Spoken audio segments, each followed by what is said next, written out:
बहुत अच्छी बात बताई। और प्रधान जी ने ये भी बात बताई कि आपने जो मांगा है वो 8वीं तक स्कूल ही मांगा है।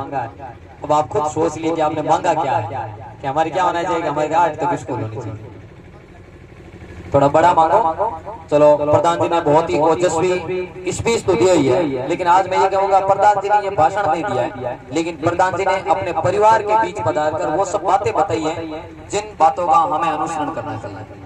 प्रधान जी ने आते ही यहाँ पे बिना किसी राजनीतिक चर्चा करते हुए प्रधान जी ने ये कहा, सबसे पहले अम्बेडकर साहब को नमन किया। उसके बाद में प्रधान जी ने एक छोटी सी बात ये की कि माता बहनों को जो सबसे बड़ा एक सोशल मीडिया के जमाने के अंदर मैं आप लोगों को बता दूं, आप लोग इससे अनभिज्ञ हैं, क्योंकि मैं बहुत अच्छे तरीके से जानता हूँ।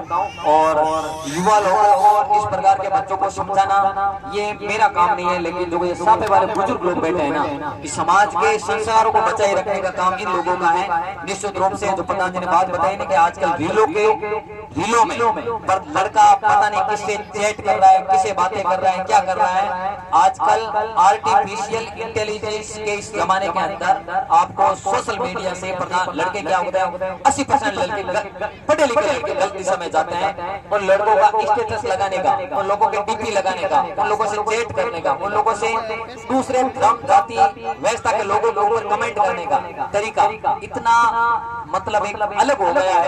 मुझे तो ये मंच के माध्यम से कहते हुए शर्म आती है कि आजकल जो पढ़े हुए लिखे लड़के लड़कियां जिनको अलग अलग जो अशोभनीय भाषा का प्रयोग करते हैं, इस प्रकार के अलग अलग गानों पर वो डांस करने का काम करते हैं, ये काम हमारा है नहीं।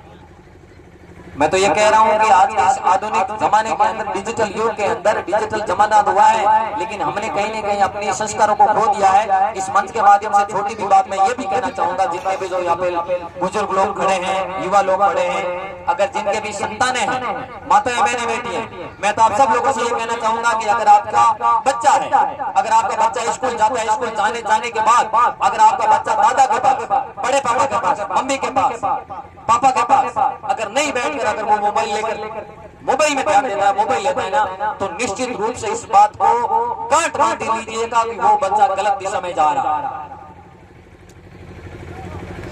हमारा ये जो इसको अभी जो संक्रमण काल है, बहुत सारे बच्चे हैं, इसमें बहुत सारे गलत मामले होते हैं। आप लोगों ने 10 दिन पहले यहाँ पे करनू रोड पांचुड़ रोड पे एक लड़के और लड़की को मैंने फांसी खाते हुए देखा था। इस प्रकार की घटनाएं आए दिन समाज में देखने को मिलती है, दिल बहुत दुखता है। क्या कर सकते हैं, सब लोगों को मना नहीं सकते हैं। इस प्रकार का जब कार्यक्रम होते हैं तो हम चिल्ला चिल्ला के इस बात को कहते हैं, लेकिन बहुत सारे लोग इस बात पर ध्यान नहीं देते हैं। आपको इतना ही ध्यान देना है, कुछ नहीं करना है। आपका बेटा स्कूल से छुट्टी होने के बाद घर आने के बाद या फिर घर पे रहता है, मैं तो ये कहता हूँ उनको कुछ मत करो। आप उनका दादा है या दादी है या इनके परिवार में जो भी बड़ा बुजुर्ग है, अगर उनके साथ अगर आपका बेटा बैठता है, उनके साथ तालमेल अच्छा है, तो आपका बेटा निश्चित रूप से सही है। अगर आपका बेटा आपसे बात नहीं करता है, कन्नी काटता है, स्कूल आने के बाद मोबाइल लेकर छत पे चला जाता है और सोशल मीडिया में ऑनलाइन रहता है, तो निश्चित रूप से इस बात को यकीन मान लिए कि वो आपका बेटा गलत दिशा में है और आने वाले बहुत जल्द आपको इसका परिणाम मिलने वाला है।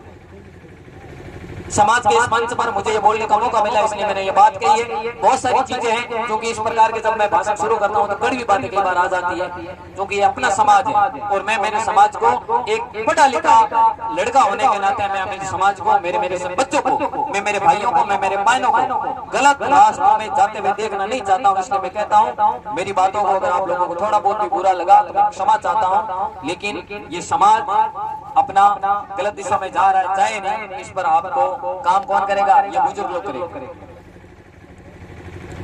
डॉक्टर अम्बेडकर ने हमें जो अधिकार दिए शिक्षा का, इन सब पर अपन लोग पालना करेंगे, अपने बच्चों को इसी तरीके से पढ़ाएंगे।